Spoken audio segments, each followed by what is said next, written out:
All right, welcome back to Women's Basketball TV. I'm Fran Harris, NCAA champion, WNBA champion, former ESPN announcer, currently calling games for the Dallas Wings and the WNBA. And today I'm going to talk about how seeding gets done. I think we all see the bracket. We hear about Bracketology. We hear about Charlie Kareem. We hear about Joe Lunardi. We hear about all these people, and we don't even know how this dang thing came about and how it is run in today's environment with the NCAA. So I'm going to go over a couple of those things, try not to make the video too long, but I think it's really important that we understand how we get to Selection Sunday and how the committee, the NCAA committee, Women's Basketball Committee, arrives at their decisions. So a couple of basic things that I learned when I first started doing TV for ESPN and Fox, because we had to be up on these rules and how things were shaped and how decisions were made. A lot of studying to kind of figure out what these coaches do when they get into the room and start trying to put together the field of teams that will have the opportunity to vie for a national championship. So presently, obviously there are 68 teams that went up from 64 a few years ago. All right, so what we're really talking about is how the 36 at-large teams get into the 68 field, right? And of course, the 32 teams get automatic bids because they win their conference tournaments. So that's how the first 32 get in. And then the committee has to get into a room and figure out who the next 36 teams are going to be to give us a total of 68.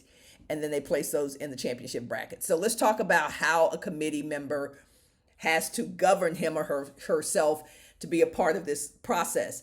A committee member should not be present and will not be present during discussions regarding the selection or seeding of a team that particular individual represents as an institutional or conference administrator. So if I'm an administrator for the University of Texas, which is where I played, then when there are discussions about the University of Texas, about the seeding and selection of the University of Texas, I can't be in those conversations if I'm on this committee.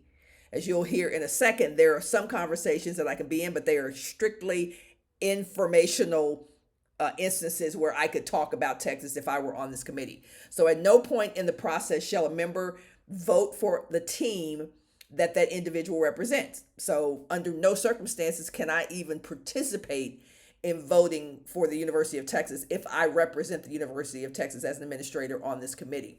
So at no point in the process shall a member vote for a team the individual represents as an institutional or conference administrator.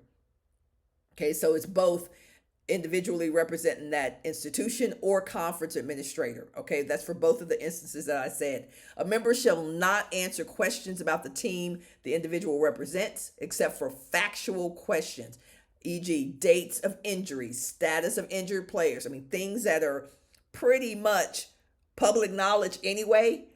Very straightforward, strict, to the point, informational, factual questions. Those are the only things that if you are a member of an institution or a conference, that you can answer questions about. So a conference administrator is permitted to answer general questions such as relative strengths of the teams within the conference, about teams in the conference of that individual. So if I were on the committee as a member of the University of Texas as an administrator, and I'm a member of the Big 12, I could answer general questions, again, relative strengths, about the teams within the conference. An athletic administrator is permitted to discuss other teams in the individual's conference only when asked. So I don't know how these people keep all this straight. I really wish we could be on the inside for like an inside look at this, because there's so many different aspects of putting teams and what's considered the best and what's considered strong. Like there are a lot of vocabulary words that are subjective. You know, what I think makes the best team may not be what another committee member thinks makes the best team. So that's where I get a little sideways sometimes with the decisions the committee makes. But let's keep it going. So all votes will be by a secret ballot.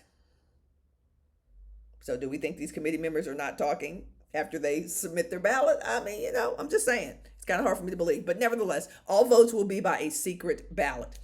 Principles must be followed by the committee during selection, seeding, and bracketing of the championship field. Selection, seeding, and bracketing principles are not considered in priority order. All principles must be adhered to throughout each of the three processes.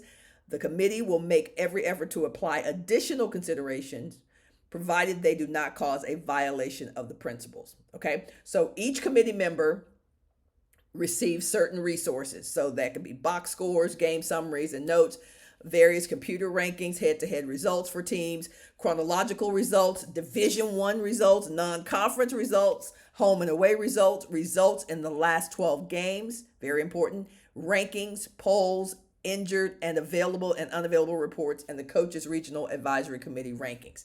So those are a lot of factors and a lot of resources that these coaches who are on this committee can draw from to make their decisions. But let's face it, let's keep it 100 all the way. There's a lot of variance. There's a lot of bias.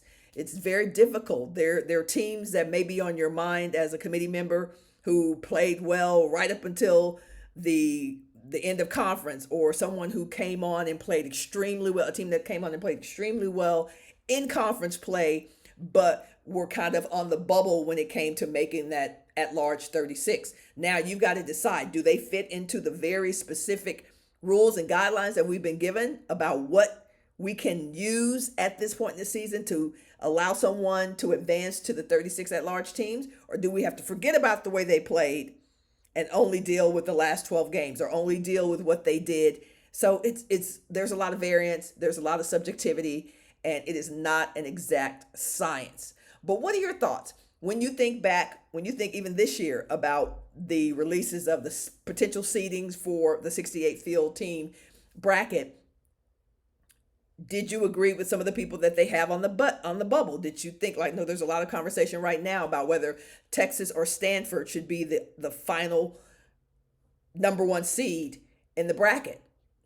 I mean, how are they going to make that decision? There's a strong consideration for each of those teams, for both of those teams. How will it ultimately come down? And as y'all know, on Selection Sunday, there will be some discussion about how they arrived at some of the things that they arrived at. But y'all, just to be candid, because I've interviewed people on the committee before, it's not an exact science. Hence, why a lot of people throw fits and tantrums about where their teams go, or just what they perceive to be fair. It's not an exact science. And you'd have to look at a mountain of information to really be able to even put your own bracket together based on stats, datas, and numbers. It's not an exact science, but let's hope the committee gets it close to right, given how competitive the landscape has been for the 23-24 season. And you hung in there until the end, so you are getting ready to hear the exciting news. Each year on my Facebook page, I typically do a Bracketology challenge, and this year's first year I start this YouTube channel.